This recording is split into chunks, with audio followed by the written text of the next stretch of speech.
السلام علیکم ورحمۃ اللہ وبرکاتہ۔ ان الحمد للہ نحمدہ ونصلی علی رسولہ الکریم، اما بعد فاعوذ باللہ من الشیطان الرجیم، بسم اللہ الرحمن الرحیم۔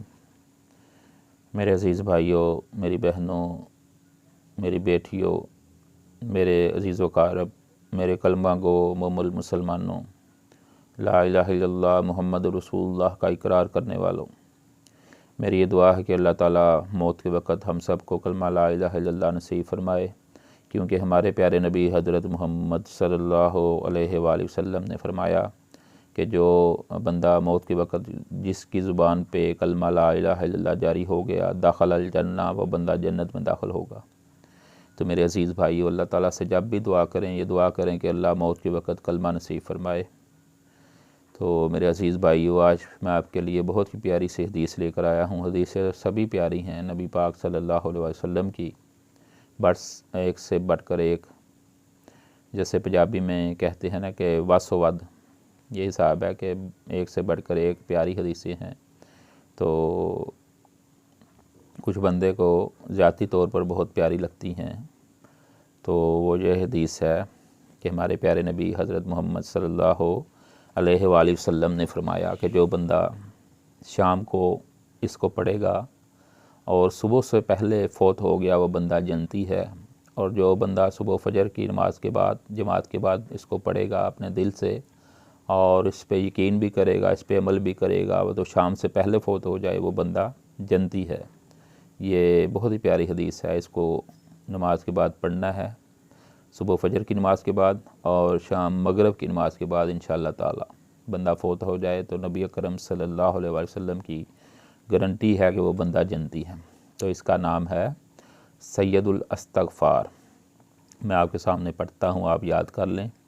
اللہم انت ربی لا الہ الا انت خلقتنی وانا عبدک وانا علی عہدک ووعدک ما استطعت واعوذ بک من شر ما صنعت بلک بنعمتک الیہ وابوء بذنبی فاغفر لی فإنہ لا یغفر الذنوب الا انت۔ تو کچھ بھائیوں کو، بہت سارے بھائیوں کو یہ آتی ہوگی، تو جن کو نہیں آتی وہ یاد کر لیں، دوبارہ دہرا دیتا ہوں۔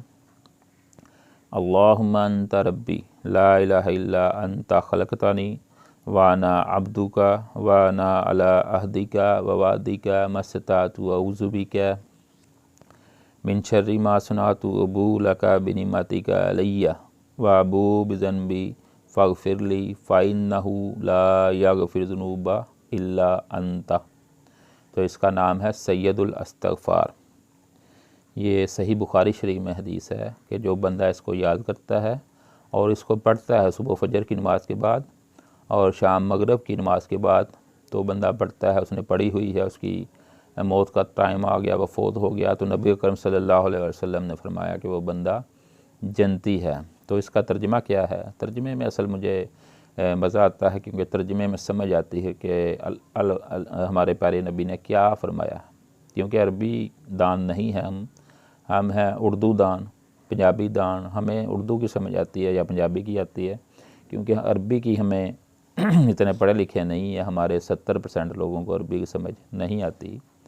میں بھی طالب علم ہوں، دیکھ کر آپ کے سامنے کہیں کوئی غلطی نہ ہو جائے اس لیے بیان کرتا ہوں، کیونکہ ایک پریشر ہوتا ہے کیمرے کے سامنے، کہ جیسے اسپیکر کے سامنے پریشر ہوتا ہے، بندوں کے سامنے بندہ نہیں بول سکتا، تو ایسے کیمرے کے سامنے بھی بندہ انڈر پریشر ہوتا ہے کہ یار یہ بات میری 10 لوگوں نے سننی ہے، کہیں کوئی غلطی نہ ہو جائے۔ تو میرے بھائی اس کی ترجمے پر ذرا غور کر لیں، کیونکہ ٹائم زیادہ ہو رہا ہے، آپ کا قیمتی وقت میں ضائع نہ کروں۔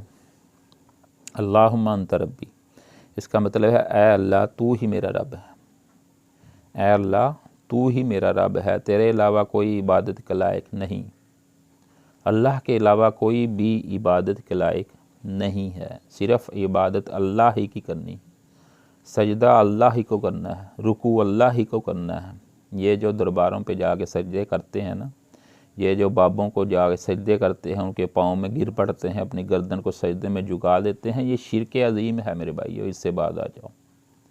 حضرت موسیٰ 40 دن کے لیے کوہ طور پہ گئے اور پیچھے سے اس کی امت نے کیا کیا، بچھڑے کی عبادت شروع کر دی۔ تو ہمارے نبی اکرم صلی اللہ علیہ وسلم کو تو گئے ہزاروں سال ہو گئے، تو ہماری امت میں کتنا شرک ہے آپ خود جو ہے وہ اندازہ لگا لیں۔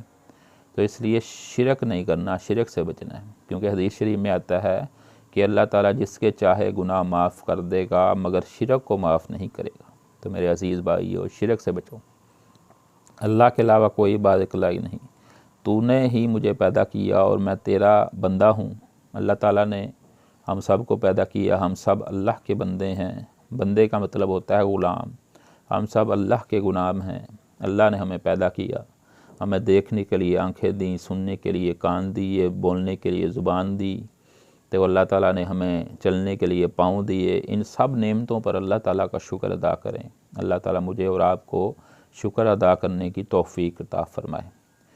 تو میں آگے ترجمے میں ہے کہ میں تیرا بندہ ہوں اور میں تیرے عہد اور وعدے پر قائم ہوں جس قدر طاقت رکھتا ہوں، کہ جتنی میرے اندر طاقت ہے، جتنی میرے اندر استطاعت ہے، میں تیرے وعدے پر قائم ہوں، عہد پر اور وعدے پر قائم ہوں، اور میں نے جو کچھ کیا اس کے شر سے تیری پناہ چاہتا ہوں، کہ جو میں نے گناہ کیے، جو میں نے غلطیاں کی، اس کی شر سے تیری پناہ چاہتا ہوں، کہ تیری پناہ میں آنا چاہتا ہوں۔ اپنے آپ پر تیری نعمت کا اقرار کرتا ہوں، اپنے آپ پر اللہ کی نعمت کا اقرار کرتا ہوں کہ اللہ تعالیٰ نے مجھے بہت ساری نعمتیں عطا کی۔ الحمدللہ، سب سے بڑی نعمت اللہ تعالیٰ نے ہمیں جو عطا کی ہے وہ دیکھیں، یہ ساری بڑی نعمتیں ہیں۔ آنکھیں بھی بڑی نعمتیں ہیں، جن کے پاس آنکھیں نہیں ہیں۔ معافی چاہتا ہوں، باہر کسی نے دستک دی تھی دروازے پہ، دروازہ کھولنا پڑا تو اس لیے بریک لگانی پڑی۔ تو میں کہہ رہا تھا کہ تیری پناہ چاہتا ہوں، اپنے آپ پر تیری نعمت کا اقرار کرتا ہوں کہ اللہ تعالیٰ نے بہت ساری نعمتیں ہمیں عطا کی ہیں، آپ کو بھی عطا کی ہیں، بہت ساری دنیا کو عطا کی ہیں۔ تو ان نعمتوں کا اقرار کرنا اور ان نعمتوں کا شکر ادا کرنا کہ اللہ تعالیٰ تیرا لاکھ لاکھ شکر ہے، تو نے ہمیں دیکھنے کے لیے آنکھیں دی، سننے کے لیے کان دیے، بولنے کے لیے زبان دی، سوچنے کے لیے دماغ دیا، چلنے کے لیے پاؤں دیے، کام کرنے کے لیے ہاتھ دیے۔ تو اللہ تعالیٰ کا لاکھ لاکھ شکر ہے کہ اس نے ہمیں بہت ساری نعمتیں عطا کی ہیں۔ اور اپنے گناہوں کا اعتراف کرتا ہوں کہ میں نے مجھ سے گناہ ہوئے، غلطیاں ہوئیں، نافرمانیاں ہوئیں، بس تو مجھے معاف کر دے، بس تو مجھے بخش دے، معاف کر دے، کیونکہ تیرے سوا کوئی گناہوں کو نہیں بخش سکتا۔ تو اللہ کے علاوہ کوئی بندے کو نجات نہیں دے سکتا۔ جب اللہ تعالیٰ کے سامنے ہم گڑ گڑائیں گے، اللہ تعالیٰ کے سامنے روئیں گے، اپنے گناہوں کی معافی مانگیں گے، تو اللہ رب العزت یقیناً ہمارے گناہوں کو بھی معاف کریں گے اور ہماری بہتری کا بھی ذریعہ بنائیں گے اور ہمیں جنت بھی عطا کریں گے۔ تو بھائیوں، میری یہ درخواست ہے کہ جب بھی آپ دعا کریں، اپنی دعاؤں میں اپنے اس گنہگار بھائی کو ضرور یاد رکھیں کہ اللہ تعالیٰ میری بخشش فرمائے، میرے گناہوں کو معاف کرے۔ السلام علیکم ورحمۃ اللہ وبرکاتہ۔